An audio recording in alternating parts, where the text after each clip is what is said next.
Well, this is certainly an exciting moment for us all. Faculty and students have come back from their very active, productive summers. Europe, the Far East, Aspen, other music schools, festivals, and retreats. For the new students in the room, you're trying to get your bearings at the Eastman School. I feel your pain.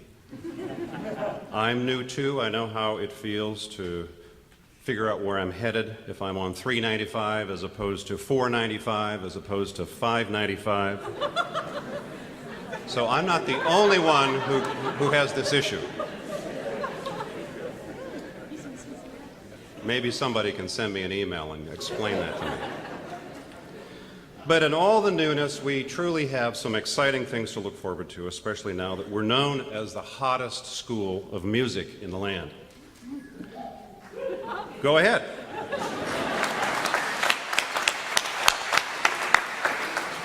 Now, there are a few among us, I must admit, who are not so sure about the adjective, about Eastman being called the hottest school. But I have to remind those naysayers that it could be worse, much, much worse. It could be the most tepid music school in America. One of my colleagues at another distinguished institution left a message on my phone that said, "Yeah, Lowry, you guys might think you're the hottest music school in America, but tell me that when you're scrambling to get somebody to plow 8 feet of snow off your driveway." Now, I'm by and large an urban dude, and I have to protect my homies. So I called this individual back at 3 a.m., and he picked up the phone. And I said, "It could be, pal, but we're Eastman, and you're not."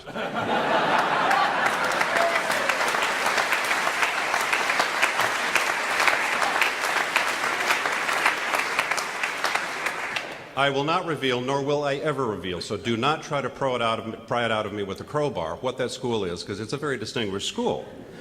I haven't heard back from this gentleman yet. By the way, he's a friend, or used to be.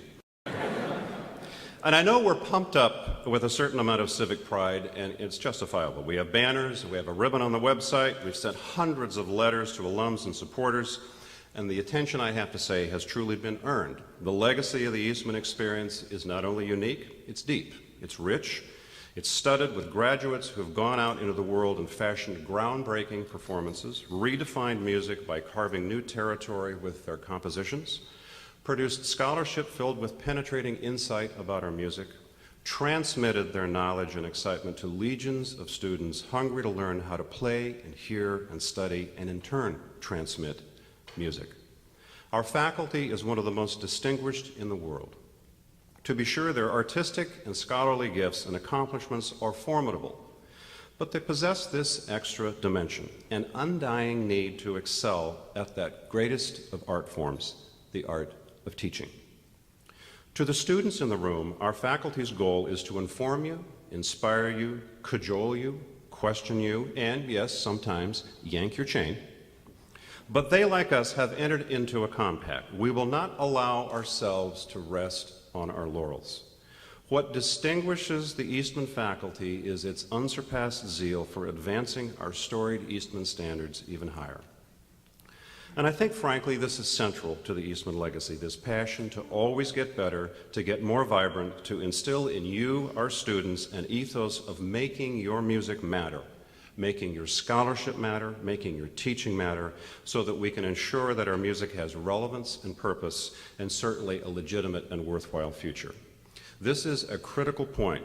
With initiatives like Eastman's Leadership Institute, Eastman has staked a claim, and it's a unique claim. We acknowledge that it's not enough to simply learn our art. We, you, must learn also how to tend to the garden in which it lives. So beyond this pronouncement, what does this mean? It means that in the next couple of months, as President Seligman noted, we will embark on an intense evaluation process in order to chart our future. In the institutional vernacular, this is called strategic planning. But this will not be an empty exercise intended to serve the whims of administrators or faculty. It will be driven by our trying to look into the future on behalf of you, our students. You are, frankly, the only reason we are here. We will use as a base of our very strong platform our program as it stands at Eastman. We will then delve into an exploration of not just what music is going to sound like in the future, but what it's going to be like in the future. By this I mean the ways and means that we experience music, the way that we study and examine music, the way in which we teach music. This is crucial because virtually every segment of our culture is redefining not only the message, but the medium. Other art forms have endured and indeed prospered by this evolution. Great theater, for example, did not die with the invention of TV and film. It just simply spun off some new versions of itself. Movies did not die with the invasion of the internet, nor invention of YouTube. YouTube just evolved some new contexts within which film could be experienced. These kinds of changes will have a profound effect on the music we compose, how and where we perform and experience it, how we analyze it, and how we teach it. We now live in a world whose narrative theater includes lots and lots of other elements. It's a message-intense world stimulated by the computer screen. Every time we sit mesmerized in front of that very screen, we enter through a fantasy-rich portal into the most visited theatrical stage the world has ever known, the internet. The internet will not, I believe, replace live music, but it's our job to learn how to use it to inspire an urgent need for live music. This multimedia dimension is really not new at all. Stravinsky himself remarked that some of his most inspiring compositional moments occurred when his music was spun inside the rich cocoon of narrative. And what resulted?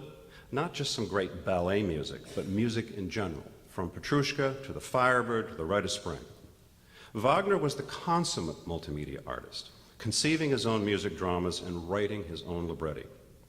Eastman's own alum, Steve Reich, has teamed up with his partner, Beryl Corot, to create a fusion of music and video experiences. Eastman grads themselves assemble creative teams of their fellow Eastman alums to design visual backdrops for music. What's going on here? I believe that we, as administrators and faculty, have a responsibility to pay attention to those kinds of things. I would argue that throughout history, some of our finest music has come about because of synergies of visual, spiritual, intellectual stimuli. For example, the massive and imposing music for the religious service. I think we're in a time when some genius will figure out a way to fuse these things together in new and imaginative ways that we never thought possible. Maybe even an Eastman student. And of course, music itself will cross-fertilize, and sometimes this happens in our own house. This fall, the Yin Quartet will team up with the Turtle Island Quartet to imagine yet another across the musical border possibility.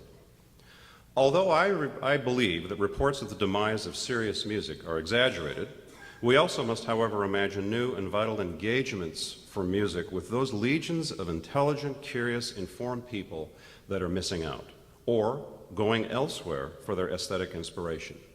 We must figure out a way to captivate them in a way that is steeped in the fundamental essence of great music, yet urgently means something for future generations. To be blunt, it's this urgency that I think has been lost. And this exercise, and this is where I believe the serious music world has been a little suspect, and maybe even a little asleep at the wheel. We have not been courageous and passionate advocates for our art form, and we must. We will also here at Eastman be vigorously pursuing ways that we can connect not just within the walls of Eastman, but with our community here and elsewhere.